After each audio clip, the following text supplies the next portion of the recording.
Good morning, good afternoon, everyone. Let's confirm that I'm sharing the screen. Yes, I am. All right, so welcome, everyone. Thank you very much for joining us today. I'll try to be brief with the introduction. My name is Charles Sanchez. So I am a implementation consultant for Arcans, currently working, I could say that our, most of my time working with Autodesk Construction Cloud. However, I've been in the industry for a long time, working as an architect mostly, a researcher, and also working with other Autodesk products. As I mentioned very quickly, a quick introduction. I worked in the academia for about 8 years. My last job was in Nanyang Technological University. If any of you listening is from Singapore, you know that's a really good school. As I mentioned before, I also work for Autodesk. I have a long history with Autodesk, working in their services area. And also, I've been with Arcan since 2023. As you all know, Arcans is a global company.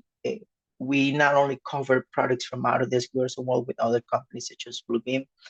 And for this specific area, ANZ, our team in Australia takes care of services, licensing, product purchases, etc. Arcans is the world's largest provider of Autodesk software. We've been a partner with Autodesk for many, many years. It is difficult to put it in simple words how big the influence is between these two companies and the kind of partnership that we have. Very proud of it. As I said, we are the world's largest provider of Autodesk software. But not only we are providing the software as in the purchasing of licenses, we are also working with companies to make this software achieve its highest potential in terms of utilization of the tools, in terms of training, in terms of building capabilities, changing the way companies are working with these tools, because it is not about installing software anymore. Now it's about developing these tools to the highest potential, and also support our clients, support our customers when it comes to what they are trying to achieve. In short term, long term, the adoption of a software for a specific project, or when it comes to what they want to be, the kind of company they want to be 3-4 years down the road. As I mentioned before, our capabilities are beyond Autodesk. We work with other partners. One of them is automation. Yeah, we have partners in India, here in ANZ, and it's a long list of services that we provide. Very, very proud of it. Now, since we have limited time, I want to jump in directly to what is this about. And I really appreciate anyone who is in the session right now, or anyone who is listening to the session later on when it is released to the web and the recorded session. The reason for this class today is to discuss the potential that digital engineering, and specifically tools like Autodesk Construction Cloud, have in the market of sustainability. As you all know, the AEC industry, which is where we are, right? Construction industry, design industry, engineering, is an industry that not only affects the environment where we live, but also it does extract a lot of resources from the planet. It does create a lot of pollution, a lot of residuals in terms of products, processes, energy that is required to achieve something for the project, including the mobilization of people, right? Hiring of people who are going to build the project. So because the industry where we are is so complex, we believe that the digital approach to design, execution, construction, maintenance, and pretty much the life cycle of a building has a huge potential in the near future to improve in a in an extreme way. Now, we are still a long way away from achieving that goal where we can actually not only determine how a building is going to perform, but also what are the actual ramifications of designing and building something. But by engaging in the use of digital tools, we are taking those first steps, taking steps that were not possible in the past. So what are we talking about pretty much? The first objective that we're going to cover here is the management side. So the management, it is incredibly important. If any of you works as a project manager, you know how important it is, the decision making, the tracking of data, the back and forth between the multiple parties of a project. So are we believe that by engaging in tools like Autodesk Construction Cloud, there can be a considerable improvement in efficiency, in reducing the cost, and by cost I mean also time, resources, um, pollution, to put it in simple words, to achieve those deadlines, right? To avoid setbacks that are going to increase the footprint of a project. The second goal is the second objective, sorry, is how these tools are going to help us capture information. Now, in the past, we used to work with environmental impact studies about the potential impact of a building. Now, the tendency in the industry is to capture the carbon footprint, operational, and also embodied carbon. And that means that this data has to be as accurate as possible. And the more we have about each component of the building, the more we have about each aspect of the design and the processes involved in this building, the more accurate we're going to be, and therefore the better assessment of the actual impact we're going to be able to make. The last one is the data transparency, which is really, really important in terms of governance and accountability, because by having accurate data, by having data that is reliable, there is more transparency for not only the parties engaging in these projects, but also governments, accreditation. We can engage in more accurate and trustworthy processes where the data that we're capturing, that we're presenting to a committee, to a government entity, is going to be far more reliable than if it wasn't captured digitally. Now, it's not a paper, but it's a proposal. It's pretty much a centralized approach using cloud-based advanced tools, project management, design collaboration, on-site delivery. And if you're familiar with ACC, you're going to notice that it's related to the different parts of ACC, which are docs, design collaboration, build, and we have other tools for cost management too, which we are not taking into consideration today. But this is the approach, right? How do we engage? How do we maximize the use of these tools to achieve sustainability goals in a factual manner? Now, this is a quick, non-related scheme of how the construction works and the design decision making, right? So before starting a construction, there is a decision making process where that, in terms of sustainability, right? There are design principles, there are construction techniques, material choices. As an architect, I'm very familiar with this because this is the design process itself. It's not about the shape of the building. It's about deciding what are we going to do? How is it going to be done? What is this? What is the image of the building? Is it going to be a building that is transparent, full of glass, where people can see inside?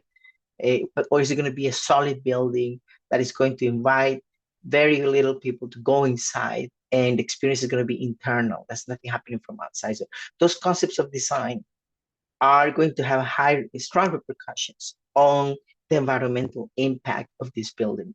So after the construction starts, there is still time to make changes, to make some decisions, and it happens all the time. But as the time passes, as those foundations are created legally, the less room for changes there is.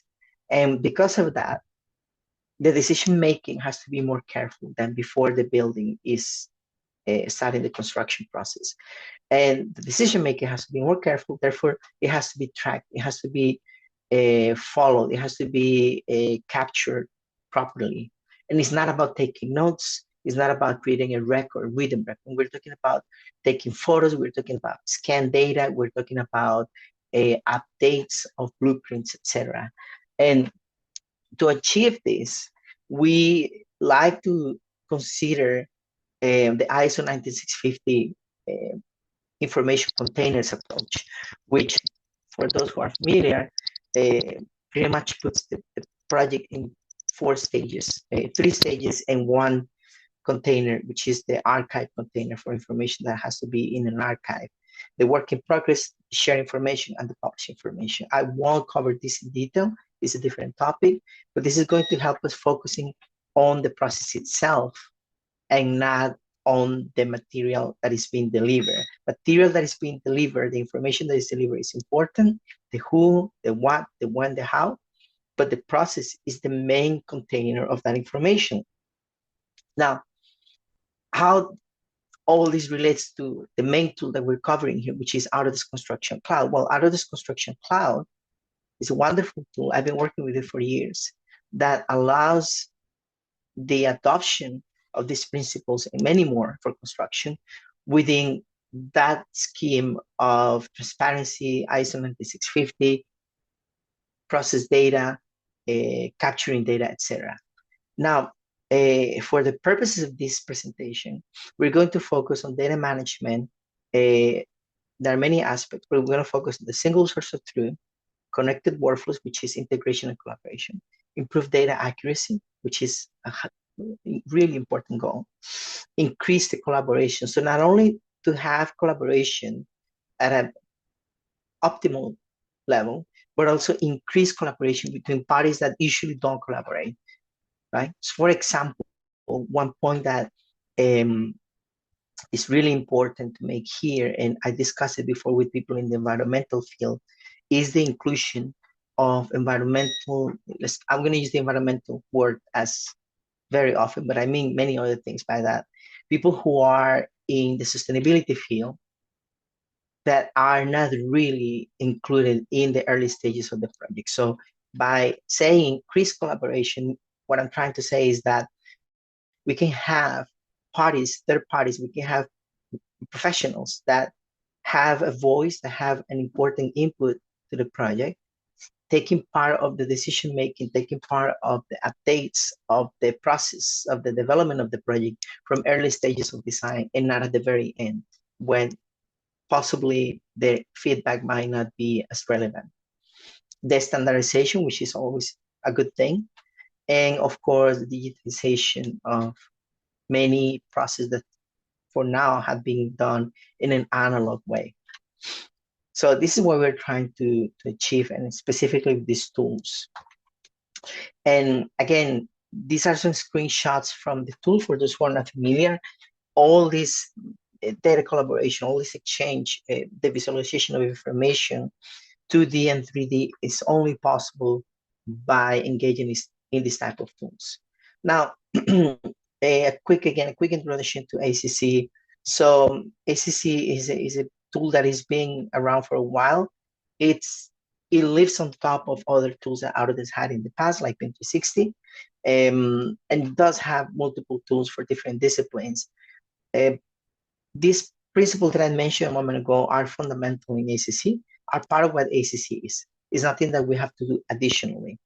Now, when it comes to managing the information in ACC, and I go here to the technical part of ACC, we don't work based on the nature of the file. So to give you an example, when we're working with, let's say, Revit or SketchUp or individual software, we are working on material that has to be created, right? So individual parties is pretty much a deliverables-based approach, right? Where you are using that specific tool to create, to generate a deliverable that is going to be part of the project.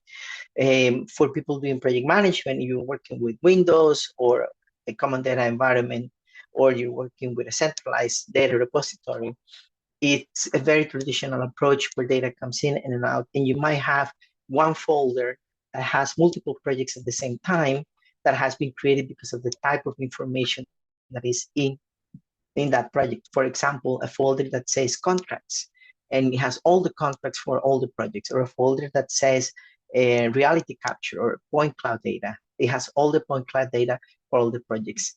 The approach that we're talking about here is a project-based approach. That means that the data repository is built on top of the project structure. Every information, every piece of information that we have is based on what the project is. And the project is self-contained. That allows people to collaborate, to exchange data, to follow up and create accountability based on the project and not based on a company or multiple companies or what type of file you're working with. So the information state related to ISO 19650 is really important. This is an example of how it looks like, which is a folder structure created for WIP for share, publish, and archive. And inside those containers, we create different types of containers, subcontainers, subfolders. It could be based on the discipline, it could be based on the type of information, etc. And also this allows to use metadata associated to individual files, which is again related to the information state that we mentioned before, and how this information can be accessed by multiple parties based on where they are and when they are. Now, there are multiple resources. This is a quick commercial there. To those who are very new to ACC, if you want to learn more out of this, actually offers amazing data for self-training, self-paced training. We are also offering these services here in Arcas. If you're interested, you can reach out to us. Not only because of the technical part, but also because of the implementation and adoption aspects. These are tools that are wonderful, very valuable, but they take time and they're complex to implement. Now, what we're trying to propose here is it will be impossible to cover all the aspects of sustainability, environmental impacts, carbon footprint in 1 hour or 45 minutes. And also it would be really hard to associate them to like ACC with a high level of accuracy. So we are focusing on principles. Now, these principles are principles that I myself developed based on my previous research in the past. I have presented this to other colleagues in sustainability, and the acceptance has been really good. The reception has been positive, but we know that there is quite a lot to do to be able to really land this. What I would like you to do in the future after this session is to consider how you relate to these principles in your job, even if you are not in the sustainability field. So these principles are related to not only the product itself and the goals we're trying to achieve in sustainability, but also related to the UN Sustainability Development Goals, which you already know. They are online. This is the logo in the center of this image is actually taken from there. And we cannot cover everything in ACC. There are aspects of social equality that are not related to the work that we can achieve in ACC, but everything related to digital construction, to design, definitely can be covered in ACC. Now, what are the principles? Well, the first principle is efficiency, of course. The second is going to be the feedback loop, which is related to the information feedback, how information is created during the process, and how that information can come back to provide new insights, new data to those decision makers, to the designers, the professionals. The data validation and verification, which is not only good for keeping a good archive of what actually has been delivered.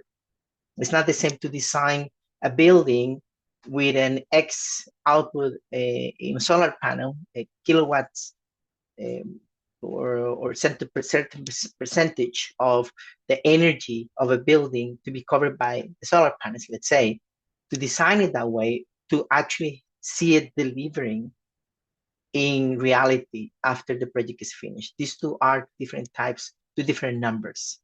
So the data validation is quite important, and having the project's data in a digital cloud, in a project-based repository, can benefit those who are in charge of collecting this data after the building is occupied. The reporting, which is really important not only for sustainability and environmental related, it could be permits, it could be awards, it could be certifications, but also for government related applications. And lastly, the asset management and data analysis, which is two different things. Data analysis is very generic, but I'm associating data analysis to the asset management aspect of the building, facilities management, etc., which can differ based on what type of building we're talking about. It's not the same to work asset management in a hospital, very, very complex, to do it in a library, right? Very different projects, both with high numbers of assets. But again, they can benefit from these tools. And when it comes to sustainability and life cycle, even more.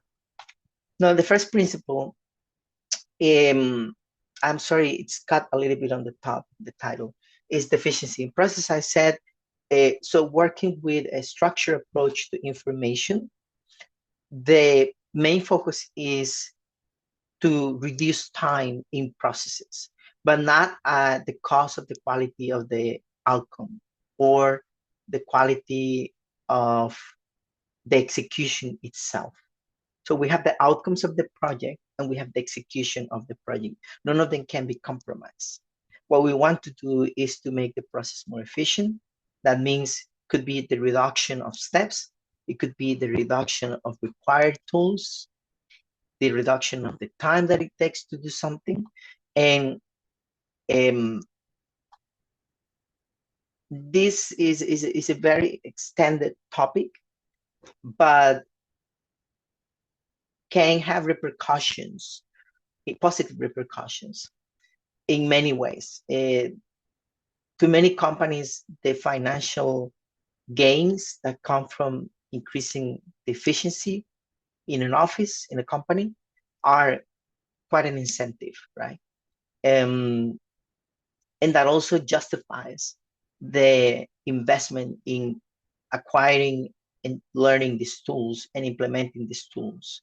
So if a company right now is spending $100 delivering X process, and they need to spend $80 to eliminate that process, let's say, or increase it by 90% in a period of 3 years, in a period of 3 years, they're going to get their money back by implementing and acquiring these tools. But not only that, that is the financial motivation.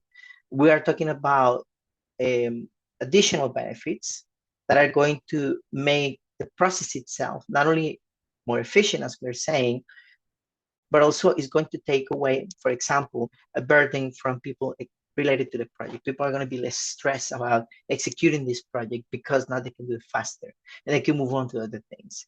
And if we take into consideration more detailed examples, one example that I like to give about a simple way that increasing the efficiency can have an impact in the environment is how many times someone needs to drive to the site to do something they could do remotely using these tools. So that we're talking about time, we're talking about safety, we're talking about the consumption of fuel, we're talking about many aspects that are going to be beneficial to the execution of the project by increasing the efficiency and adopting these tools. Again, what I'm saying here, energy consumption for necessary resources, such as equipment, transportation, and analog tools, such as printed hard copies for documents and sheets. Now, how does that look like? Well, it's very simple. People can monitor their projects from anywhere.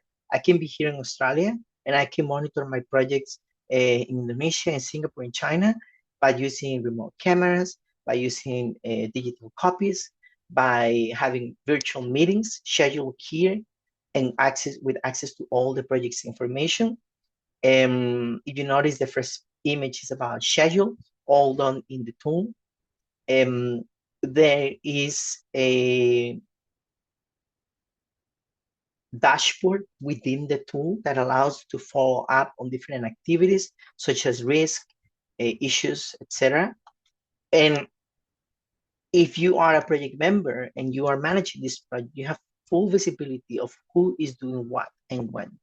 So all this can be done in a very efficient and reliable way. And again, I'm not getting into specifics about X project where, um, let's say, 20, 100 kilos of paper were not consumed by adopting a digital copy instead of hard copies. So what is the second principle? I'll try to speed up a little bit here because of the time we have. The feedback loop. The feedback loop has many potential expressions. Feedback is always good because it allows to make decisions with updated information, right? So the information that is captured on a daily basis, if that information can be put digitally in the project immediately or within that day, that is going to give everyone engaged in the project an accurate perspective and view of what is actually happening at that moment. Just to give you an example, I had a client recently, where they were telling me that people on site were capturing everything by hand. So they were updating hard copies with a red marker. And at the end of the week, that was transferred to a digital file. Now, that sounds quite good, is acceptable, and our industry has been working like that for a while. However, it is inefficient because that means people need to wait 5 days to get information. So someone who has to make a decision on Wednesday might have to wait until Monday morning to get the actual updates from the site that were done on Friday afternoon. And that can affect things. If you are in the construction business, you know how much that can affect the business. Here we're talking about pretty much seconds between the information being captured and the information being available to the rest of the team. Teams can be part of reviews and coordination sessions. I'm thinking about the design process before the construction, of course. After the construction, this can happen too. But going back to the inclusion of new team members, because now we're talking about a digital virtual space for collaboration, we can start including sustainability teams, strategic analysis, consultants, material experts, equipment experts, policy experts within the project's daily decision making. People can provide feedback and say, okay, maybe we could do it in a different way because this, and that from a sustainability approach. So the information exchange that happens on site, again, to repeat what I just said, can be updated immediately online. And that means that anyone in the project with access to this information is going to be able to see that updated data from minutes ago. For example, in this image, someone created a report. I can see that report immediately. It's been assigned to me. I'm going to be highlighted. I'm going to be pulled from my work and asked to pay attention to this. And this can all be done right now with the technology that we have. Now, I'm not going to cover right now the access to data that is related to docs and permission levels. If you have any question about it, you can reach out to me. There are links that explain how people can have permissions to access information in a project base. What is the third principle? The data validation and verification. Now, if you ever work in simulation, data analysis for sustainability or energy performance, for example, you're going to know that in certain cases, it is important to run a data validation verification of the actual design, how the design performs. Now, usually companies rely a lot on simulation. So you run a simulation of the design and we trust that that is what's going to happen. Now, Here we're talking about not only continue using the simulation data, which is great, it gives us a north, gives us information about what could happen, and it's great technology. But we're talking also about capturing data from the construction process to verify that that design is actually what it was intended to be. And we're not talking only about specifics of the design itself, we're talking about the outcomes of that. So how is this going to happen? Well, we have a lot of technology now that allows us to do that kind of verification and validation. One of those is, for example, point cloud. So laser scanners allow you to scan a place in a specific structure after it has been finished, and it can be validated with the actual design. This can help in a big way when it comes to the decision making, and also to know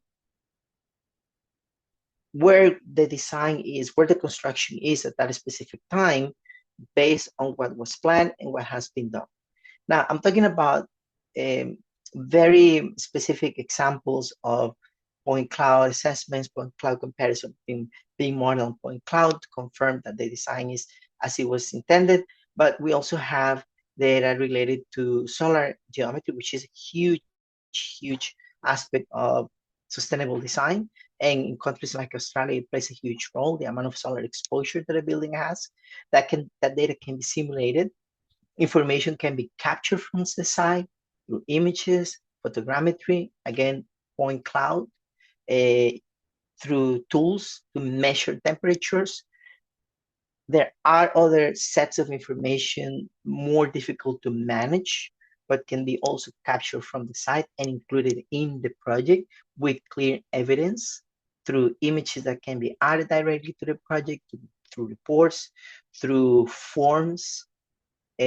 All these can become part of different type of data in the project. For example, the amount of water that was used in certain process, the amount of residual material that was left after certain process, was the wrong material, the wrong component delivered to the site and had to be sent back to the provider and then brought back again. What is the carbon footprint or something like that? All this can be tracked, can be documented using the tools that we have here.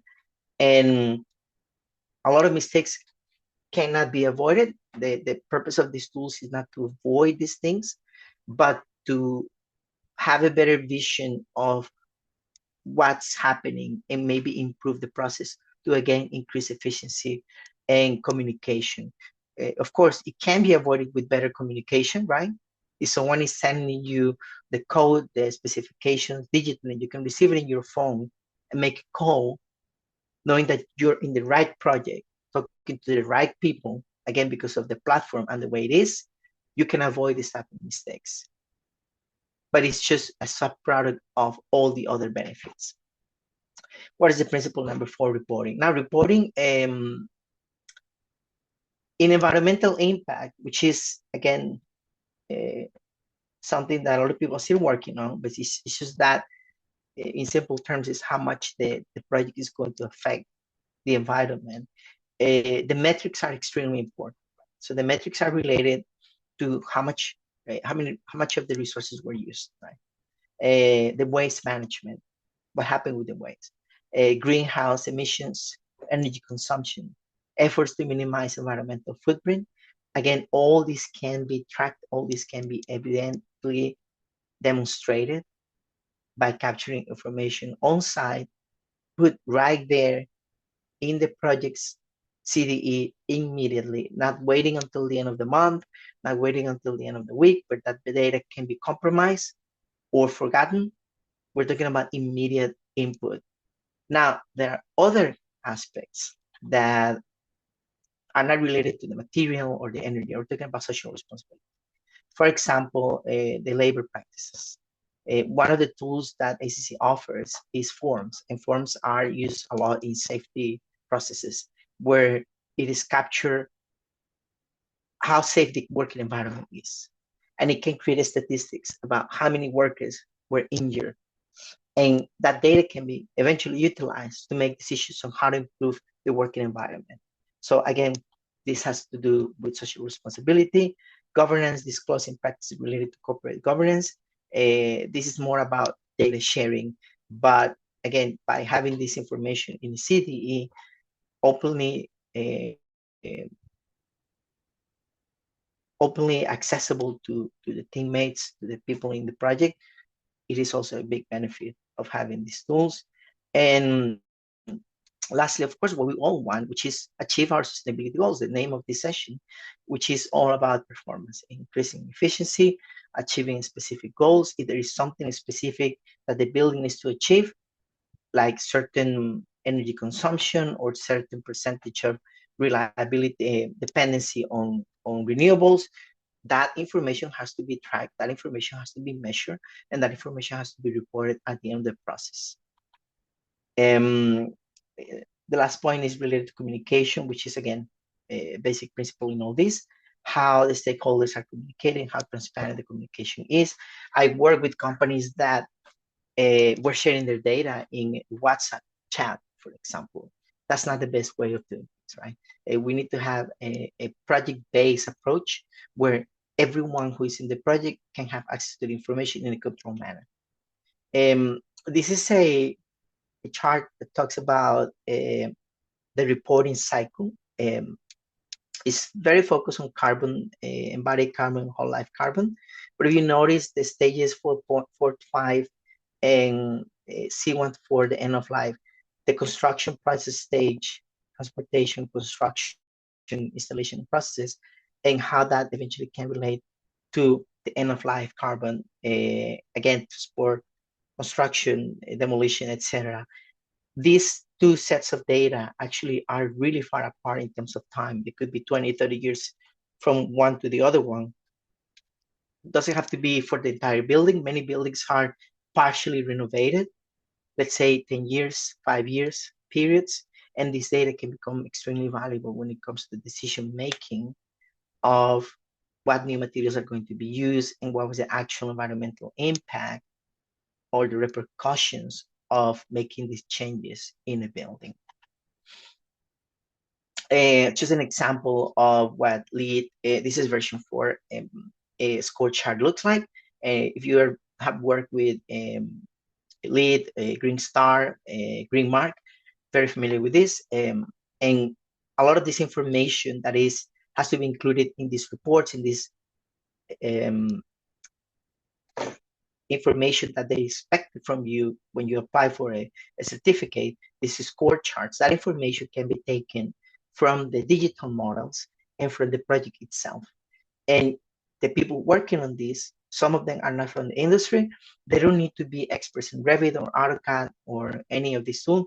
They can directly jump, open their ACC project and evaluate and interrogate the model and get the information that they need from the actual model, not from a drawing, but from a model that was used for the construction of the building. Number 5, the asset management, which again, it really differs from the type of project. We've been talking about what type of companies, projects depend more on the asset management aspects, which is once the building is occupied and all these moving components inside the building, how are they going to be managed and what is the lifespan of those components? What is the life cycle?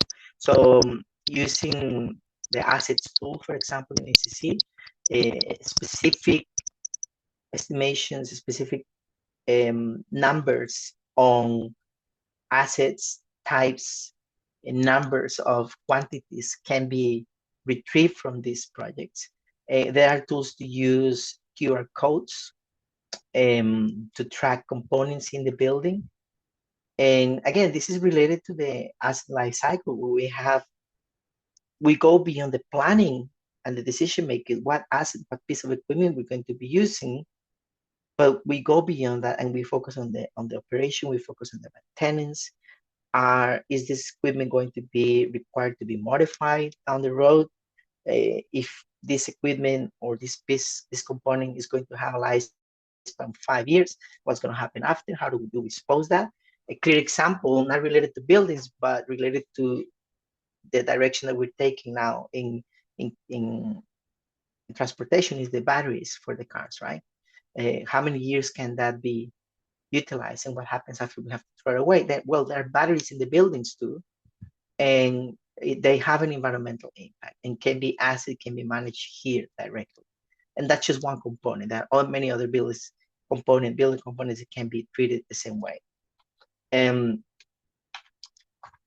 so how specifically this look like in ACC? Well, ACC also works with Power BI, and that allows you to work with charts, very specific charts that demonstrate data, not only for that life cycle, but also, for example, the installation, the delivery, the tracking, the commissioning, the quality, the inspection of the equipment, all that can be supervised remotely, can be tracked, can be kept on record by engaging in ACC tools, which I'm not actually being very specific about about it right now.